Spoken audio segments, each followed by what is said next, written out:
This is a fake one-sided rivalry. We got Angel Reese taking more shots at Caitlin Clark unnecessarily. You in Indiana having a great time partying. We see all the clips. Why can't you just do your thing? Why can't you just do your thing? This was supposed to be Angel Reese's moment. Her shoe launch, her city takeover, her rise as the face of the WNBA. But instead, everything backfired. Right when Reese tried to seize the spotlight during All-Star Weekend in Caitlin Clark's home turf, Clark went down with an injury. Ticket prices plummeted nearly 50%. Fans backed out. The media attention vanished. And suddenly, Angel's big moment felt more like a publicity stunt with no one watching.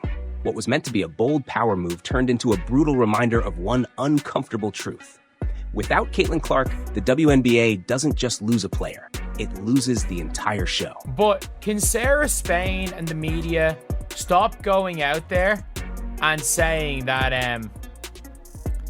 the Caitlin Clark needs to do something to stop all this, when it is very clear this is a one-sided beef, and the one-sided beef is not from Caitlin Clark? Angel Reese wants a rivalry. She's built her brand around it.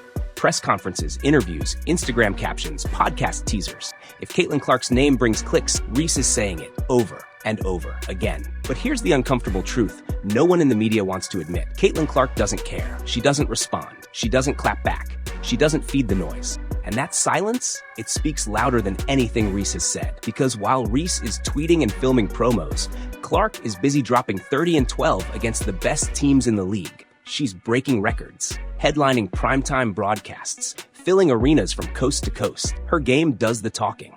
Meanwhile, Reese has built her spotlight by standing in Clark's shadow. Every headline with her name has Clark's right next to it. Every viral clip, every podcast quote, it all comes back to one person. Let's be real, that's not a rivalry. That's a one-sided obsession. And it came to a head when Angel Reese tried to turn that obsession into a marketing strategy, dropping her Reebok campaign right in Clark's backyard during All-Star Weekend. Only one problem. Caitlin Clark wasn't playing. And without her, Reese's big moment didn't just fall flat. It imploded back to one person. Let's be real. That's not a rivalry. That's a one-sided obsession. And it came to a head when Angel Reese tried to turn that obsession into a marketing strategy, dropping her Reebok campaign right in Clark's backyard during All-Star Weekend. Only one problem. Caitlin Clark wasn't playing. And without her, Reese's big moment didn't just fall flat. It imploded. Angel Reese didn't just roll into Indianapolis quietly. She came with billboards, cameras, a full Reebok campaign, and a message that couldn't have been louder if it were shouted from a rooftop. I'm in your city. Walk in your trap. Take over your trap. It was bold, aggressive, and clearly aimed at one person. This wasn't just a shoe launch. This was an attempted power play. Reese planting her flag in Caitlin Clark's home turf during the most anticipated WNBA weekend of the year. A weekend that was supposed to feature Clark front and center, the hometown hero, the all-star face of the league, the one every fan had come to see. But just days before the festivities, everything changed. Caitlin Clark re-aggravated a lingering groin injury and announced she'd be out of both the three-point contest and the All-Star Game. The WNBA's biggest draw was suddenly sidelined, and with her absence, the entire vibe shifted. And that's where things went sideways for Angel Reese. What could have been framed as confidence quickly turned into something else: opportunism. Fans weren't seeing a rising star stepping into the spotlight. They were seeing someone trying to capitalize on the fact that her biggest rival couldn't show up. The timing wasn't just awkward, it was brutal. There was no showdown, no on-court drama, no rivalry clash. Just Angel Reese, standing alone in a city that wasn't paying attention anymore. Because without Caitlin Clark, the game changed. The lights dimmed, the buzz faded, and the billboards, they just looked empty. The moment Caitlin Clark's injury was announced, the air got sucked out of All-Star Weekend. She wasn't just another name on the roster. She was the weekend, the main event, the reason fans booked hotels, bought tickets, and flew across the country. Indiana wasn't just hosting the All-Star Game, it was hosting her. And when news broke that Clark would miss the game due to her lingering groin injury, the reaction was immediate and brutal. Ticket prices crashed almost overnight, a 48% plunge, from $121 to just $64. This wasn't a slow fade, it was a free fall. Hotels scrambled to adjust expectations. Restaurants saw reservations vanish. Resellers who thought they hit the jackpot were suddenly slashing prices just to break even. The buzz that had been building for months vanished in a matter of hours. And Angel Reese? Her campaign was still running full steam ahead, plastering "I'm in your city" across social media, while the star of that city couldn't even suit up. But here's the thing. Nobody cared anymore. Not about the slogans, not about the shoes, not about the empty rivalry. Because the only name that moved tickets, sparked headlines, and filled arenas was out. And just like that, the entire foundation of All-Star Weekend started to crack. What was supposed to be the WNBA's biggest cultural moment turned into a cautionary tale, a reminder of just how fragile this new wave of momentum really is, and how much of it hinges on one player's ability to show up. Caitlin Clark isn't just a star player. She's the engine driving the WNBA's growth and spotlight. When she's on the court, everything changes. Tickets sell out faster, TV ratings spike, sponsors rush to invest. Fans who never cared about women's basketball suddenly want in. The All-Star Weekend wasn't the first time this happened. Earlier in the season, when Clark missed regular season games with a quad strain, the impact was crystal clear. Resale prices for Fever games dropped by nearly half, 47% in Washington, 71% in Chicago. That's not just a dip, that's superstar economics at work. Clark's presence turns casual observers into passionate fans. Her style, her energy, and her sheer skill make headlines. She's a walking advertisement for the league's potential and its most valuable asset. No other player comes close to moving the needle like Clark does. While Angel Reese was busy crafting bold slogans and billboards, Clark was busy filling arenas and breaking records. The WNBA's biggest challenge? It's not just building stars. It's building a league that can thrive even when its biggest star isn't on the court. But this weekend made one thing clear. That day isn't here yet.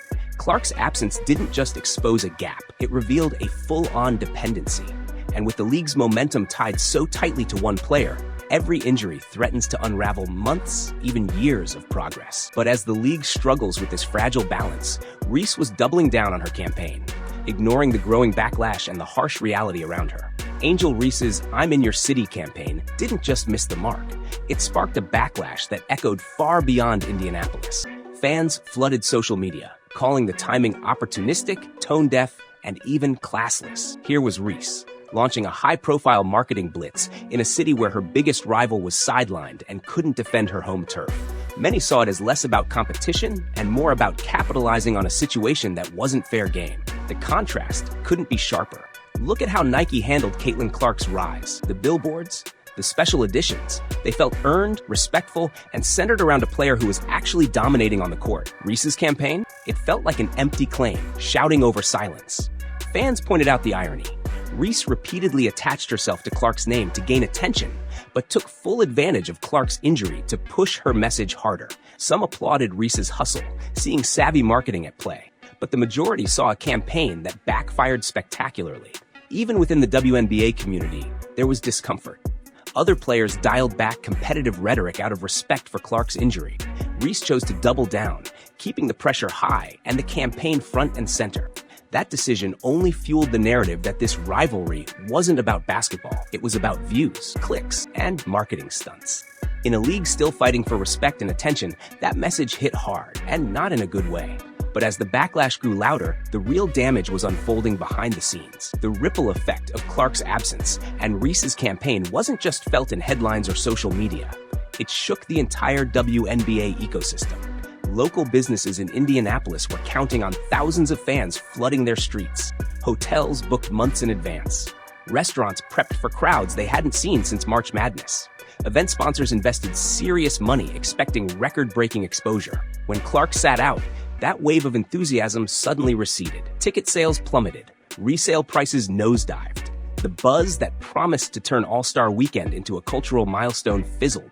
Vendors inside Gainbridge Fieldhouse saw fewer customers. Surrounding businesses reported quieter streets. The economic boost the city had anticipated took a major hit. For a league still building its brand and struggling to expand, this was more than a lost weekend. It was a stark reminder of how fragile the WNBA's growth really is, and how much it leans on one player's presence to keep momentum alive. Reese's campaign, meant to be a bold declaration, ended up highlighting this vulnerability instead. It showed that marketing alone can't fill seats or sustain excitement. Without the star power that draws fans through the doors, even the best campaigns fall flat. And as local businesses counted their losses, the league had to face a tough truth. The WNBA's foundation is still wobbly.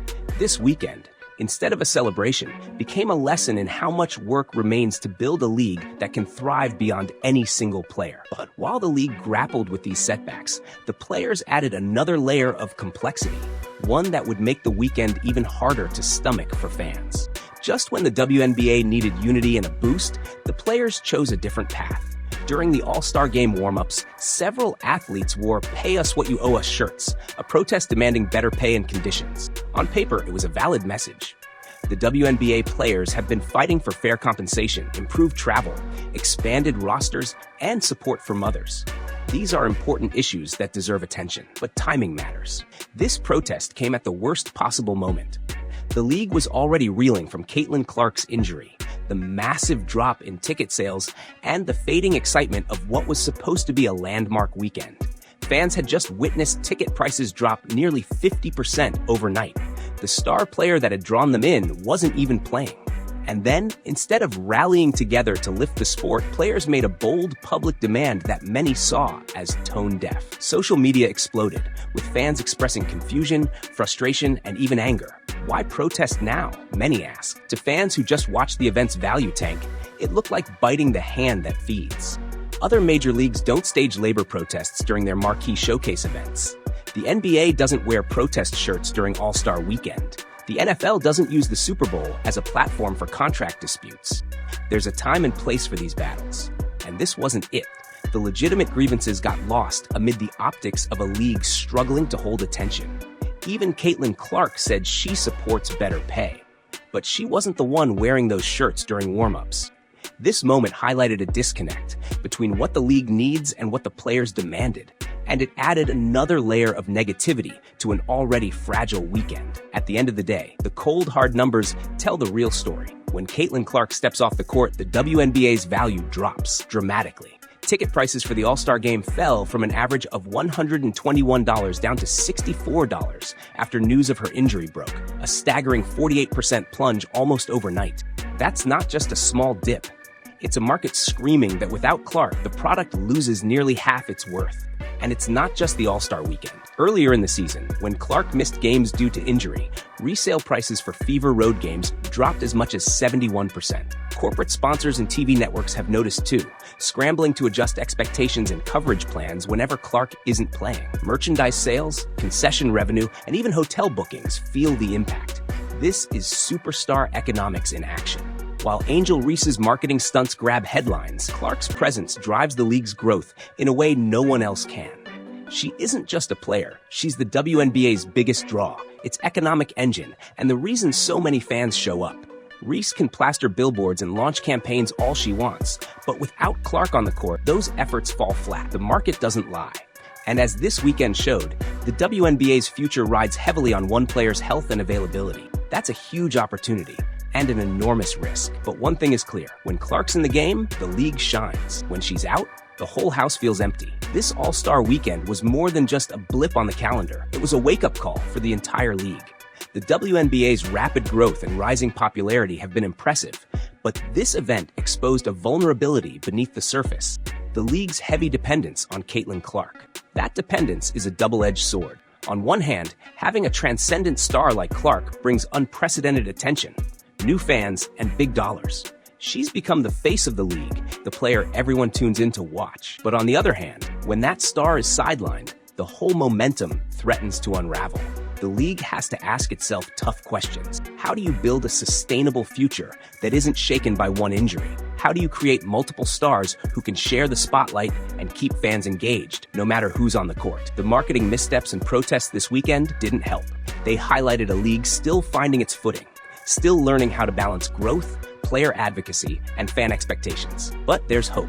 Clark's injury is temporary, and when she returns, she'll bring energy and excitement that no campaign can fake. The WNBA's challenge now is to build on that energy, not just around one player, but across the whole league. Because if they don't, moments like this weekend won't be rare. They'll become the new normal. And no amount of slogans or shoe launches can change that. When Caitlin Clark steps back onto the court, it won't just be a comeback, it will be a statement. Her return will reignite the excitement that faded this past All-Star Weekend. Fans who stayed away, ticket buyers who hesitated, and even casual viewers who tuned out will have a reason to pay attention again. Clark isn't just a player. She's the league's heartbeat. Her electrifying plays, record-breaking performances, and undeniable charisma bring energy that fills arenas and captivates millions. That energy doesn't come from marketing stunts or clever slogans. It comes from pure talent and passion on the court. And when she's back, the narrative changes. Suddenly, the one-sided rivalry feels alive again. The media buzz returns, the sponsors smile, the fans cheer louder. The WNBA's momentum will shift back into high gear. But beyond the spectacle, Clark's return represents something bigger, the resilience of the league itself.